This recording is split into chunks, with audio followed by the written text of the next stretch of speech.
नमस्कार। हिजाब को लेकर देश भर में फिर से एक आरोप प्रत्यारोप की स्थिति पैदा हो गई।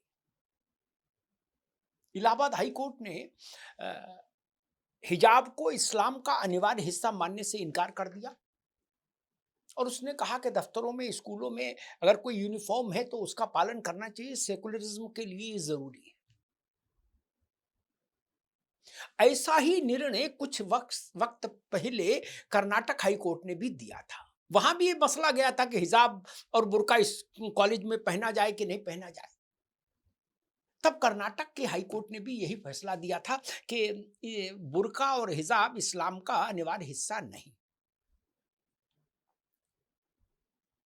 अब एक चर्चा चल रही है कि ये हिजाब और बुर्का ये पिंजरा है या उन्मुक्त आकाश है, क्या है इस स्त्री के लिए? क्योंकि राहुल जी ने पिंजरा को बहुत लोकप्रिय कर दिया पिछले कुछ दिनों से, राहुल गांधी जी ने। तो ये पिंजरा है कि आकाश है? कांग्रेस पार्टी भी अजब पार्टी है और गजब काम करती है।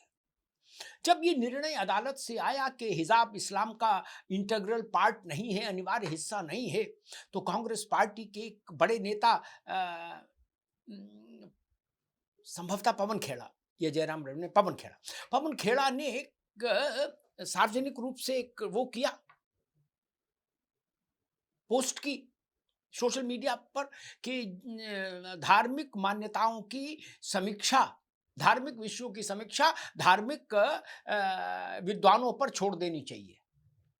अच्छा जी, हिजाब और बुर्का जरूरी है इस्लाम में कि नहीं, इसकी व्याख्या मुस्लिम मौलानाओं पर छोड़ देनी चाहिए, कांग्रेस ये कह रही है। ठीक, अच्छी बात। लेकिन मनुस्मृति की समीक्षा राहुल गांधी करेंगे क्योंकि वो हिंदू धार्मिक विद्वान है। राहुल गांधी हिंदू धर्माचार्य हैं? नहीं। शंकराचार्य हैं? नहीं। महामंडलेश्वर हैं? नहीं। जगत गुरु हैं? नहीं। परमहंस हैं? नहीं। फिर क्या है? फिर क्या है? हिसाब पर कोई नॉन मुस्लिम रिलीजियस लीडर ना बोले, केवल मुस्लिम धार्मिक नेता बोले, कांग्रेस कह रही है। लेकिन मनुस्मृति पर राहुल गांधी बोलेंगे और धुआंधार बोलेंगे, देखे कौन रोकेगा। अच्छा जी, मनुस्मृति की व्याख्या राहुल जी करेंगे और कुरान की व्याख्या केवल मुस्लिम धर्मगुरु करेंगे, बाकी कोई नहीं कर सकता। शरिया की भी कोई व्याख्या नहीं कर सकता, नहीं तो कांग्रेस बुरा मान जाएगी। अब बुरा मान जाएगी तो फिर सोच लो, ये अजब ड्रामा है भाई। नपना एक क्यों नहीं रखते मेरे भाई? इसी हिजाब और बुर्के के लिए बाबा साहब अंबेडकर भी बहुत कुछ लिख गए अपनी किताब में। पाकिस्तान और भारत का विभाजन जो उनकी किताब है, उसमें वो कई पन्ने इस पर लिख गए कि इससे ज्यादा गलीज किस्म की कोई प्रथा हो नहीं सकती मुसलमान स्त्रियों के लिए। अब बाबा साहब को तो गलत नहीं कहने की हिमाकत कर सकते हैं कांग्रेसी। राहुल जी भी इतनी हिम्मत नहीं जुटा सकते, भले कितने भी हिम्मती हो। ये तो मैं भी चैलेंज दे सकता हूं कि सोनिया जी, राहुल जी, खड़गे जी सब मिलके भी ये नहीं कह सकते कि बाबा साहब तुम गलत हो ना। कोई माई का लाल बोल के दिखा दे, जो बोल के दिखा देगा कि बाबा साहब गलत है, मैं उसी को मान लूंगा कि ये बहादुर है, बिल्कुल राणा सांगा के वंश का सीधा। नहीं बोल सकते ना आप। तो पढ़िए उस किताब को, क्या लिखे हैं बाबा साहब। बड़ी विचित्रताएं हैं। एक सिनेमा में काम करती हैं अभिनेत्री हैं कृति सेनन, अगर मैं सही नाम याद कर रहा हूं। उन्होंने एक विज्ञापन किया रक्षाबंधन का, उसमें कुछ उनके वस्त्र विन्यास को लेकर विवाद हुआ।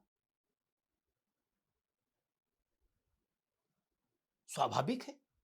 तो उन्होंने एक ट्वीट ठोक दिया कि पुरुष कब तक बताएंगे कि महिलाएं क्या पहने क्या नहीं पहने। नहीं भाई, कोई नहीं बताएगा, सबको सब कुछ पहनने की आजादी है। लेकिन यही आजादी मुस्लिम महिलाओं को नहीं दे सकते आप। हिंदुओं में तो मांग रहे हो, लेकिन मुस्लिम मुस्लिम महिलाओं को यह आजादी मिले ये नहीं चाहते। हालांकि कृति सेनन के उस विज्ञापन को उस कंपनी ने वापस ले लिया। एक बड़ा सवाल उठता है, हिंदू धर्म के साथ ये हिमाकत कब तक होती रहेंगी जगह जगह, और क्यों होती रहेंगी? क्या गरीब की बकरी समझ लिया आपने, चाहे जहां हाँक के ले जाएंगे हिंदू धर्म को?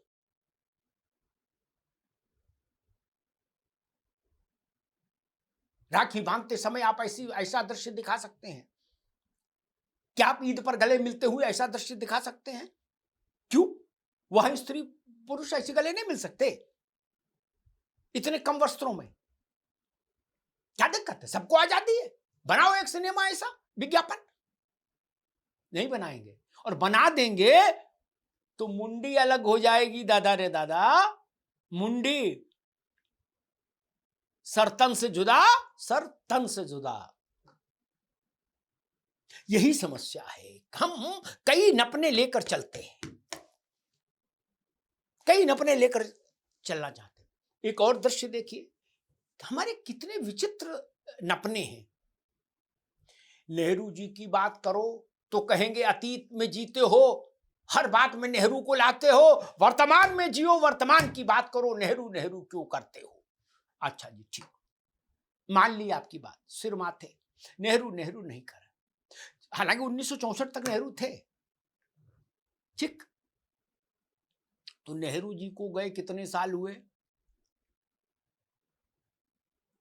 60, 62, 64 साल, ठीक।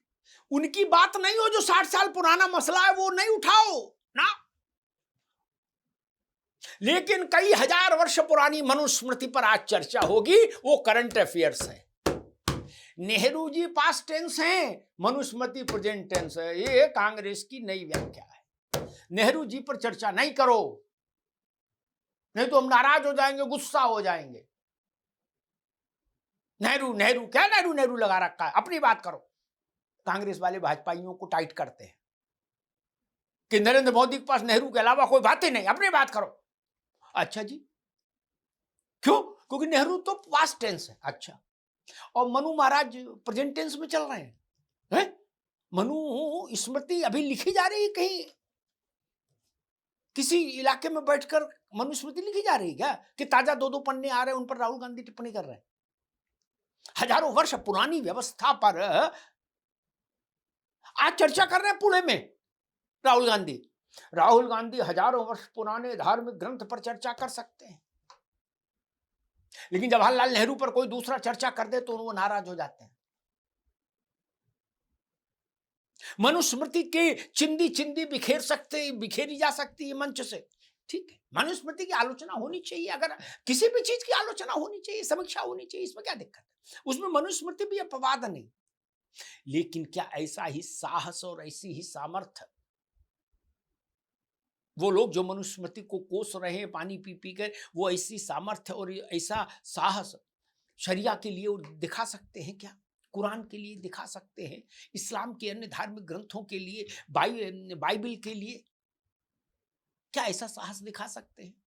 अगर दिखा सकते हैं तो हम मान लेंगे ये राणा सांगा के ओरिजिनल वंशज हैं, और नहीं दिखा सकते तो फिर ये केवल धूर्तता हिंदुत्व के साथ क्यों, ये कपट हिंदुत्व के साथ क्यों, ये पक्षपात हिंदुत्व के साथ क्यों? भारत की भी बहुसंख्यक आबादी के साथ ऐसा छल और ऐसा अपमानजनक व्यवहार क्यों? यह तो सबके साथ एक सा व्यवहार हो, आलोचना हो तो सबके धर्म ग्रंथों की समीक्षा होनी चाहिए, मंच पर माइक लेकर ले आओ फिर मनुस्मृति को भी, और साथ में कुरान को भी, शरीयत को भी, हदीस को भी, हो जाए 2-2 हाथ, एक वैचारिक महाकुंभ लग जाए। क्या ऐसा संभव है? कर सकती है कांग्रेस या कोई और?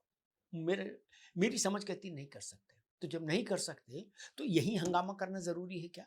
बड़ा सवाल है जो देश भर में पूछा जा रहा है। धन्यवाद।